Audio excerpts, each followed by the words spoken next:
Good morning friends. In today's class we are going to see about assembly, linking and loading. So we are as a embedded engineer we are writing the program in high level language.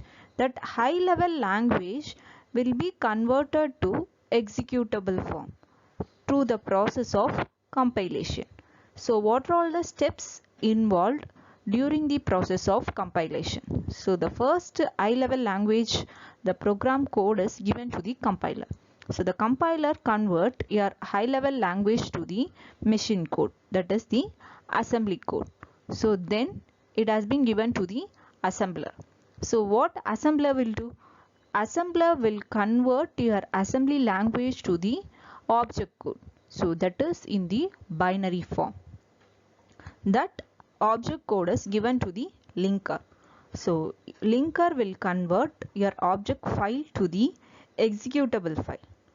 Again, the loader will load your executable file to the memory. So finally, your code will be in the executable form. So in today's class, we are going to see about what is assembler and what is linker and what is loader. First, we will get into the assembler. Before that, we have to see two main concepts. One is relative addressing, the another one is absolute addressing. So, as we all know, the program may be composed of several files. So, the address becomes more specific during the processing. The starting address of the program is called absolute address. So, every time when we are running our program, the starting address of the program is known as absolute address. Then coming to relative address. So, the relative address are measured relative to the start of the module. So, as I already told, the program composed of several modules. So every time we cannot compute or we cannot give each module address as a designer. So the program will calculate the relative address of the module every time as it is. So that address is called the relative address. Next, assembler. So the major goal of the assembler is it generate binary for the symbolic instructions. Then it translates the label into address. This is the main goal of your assembler, and it handles the pseudo ops, that is data, the code which is not generating data, that it will handle. Generally, assembly processes one-to-one translation. So it will convert assembly code to the object code. So for that object code file, it will handle the labels and it will find the addresses of the labels.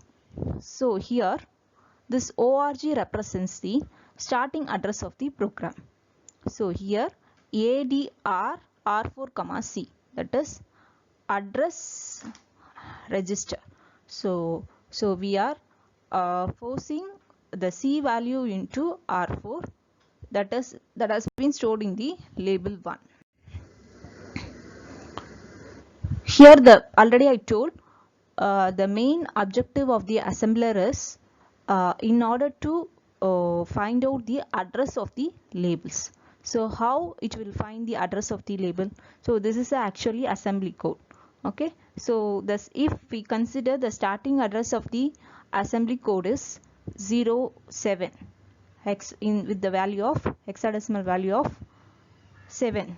So this address is 8 and this address is 9.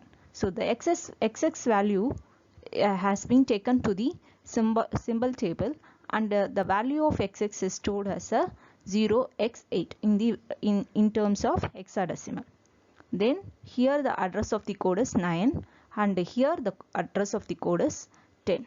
So the YY, that is the label of the program, has been taken to the symbol table, and the value of YY is stored as a 0x10. So this is the two values of the conversion of label addresses. So for this, actually assembler take two passes. So during the first pass, it will determine the address of the each label. During the second pass, it assembles the instruction using the label value which is composed in the first pass. So it will actually fetch the address of the label and put the address of the label into the program. So here the symbol table generation use program location counter in order to determine the address of each location. So actually we scan the program and keeping the count of PLCs. The address are generated at assembly time which is not on the execution time. So the PLC is actually different from the program counter. So the PLC only determine the address of the location. So the next is the example of the symbol table.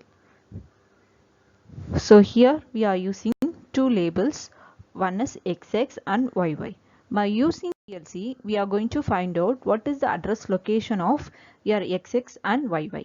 So here the starting address of this program code is 0x7, and for this it is 0x8, and this one is 8, and this one is 7, 8, 9 and 10.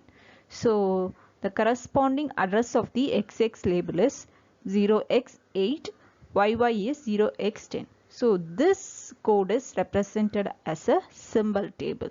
So the assembler will find out the address of the labels which is in the program. Next is the relative address generation. So the some label value may not be known at the assembly time. So the labels within the module may be kept in the relative form. So we must keep the track of external label which cannot generate full binary for the instruction that use external labels. So whichever program is using external label, for that label the assembler will generate the temporary address. So during the execution time, the original memory address can be replaced. Next is the pseudo operation. So here the pseudo operation can be controlled by the assembler. The pseudo op do not generate instruction. So here we always used ORG, that is it sets the program location. Always the ORG represent the starting address of the program. Then the EQU generates the symbol table entry without advancing the PLC. So once the program find EQU instruction without advancing the PLC counter, the symbol table will the PLC will go to the next position. Next, the data statement define the data block in the pseudo ops. Next we are going to the process of linking. So the linker, what it will do, it will convert the object file to the executable file. So it combines several object module into a single executable module. So the primary job is it put modules in the order and resolve label across the modules. So how it will resolve the label across the module? The example is here. So here we got a two set of program. So this is the first code and this one is the second set of code. Okay. So in the first set of code we got a label, that is XX and YY. For this program, the entry point of this program is XX and YY. And this program uses external function, that is it is calling the A.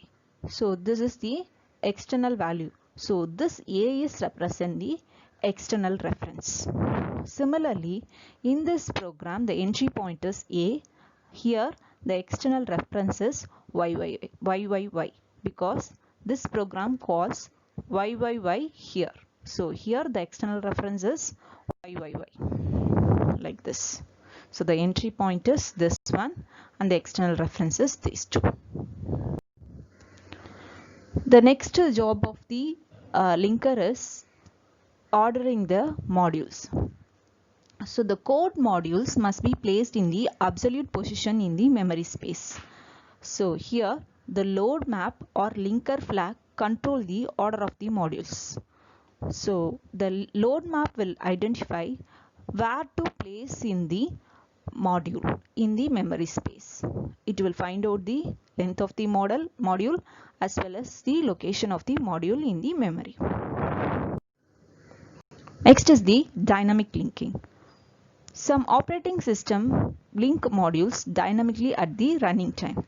It shares one copy of library among all executing programs. And also it allows program to be updated with a new version of libraries. Next we are coming to the reentrancy. So the multiple execution of the function does not change the result. So this is the reentrancy. So by changing the global variable, compromise the reentrancy. So reentrancy means calling the same function with by the different types of program at the same time.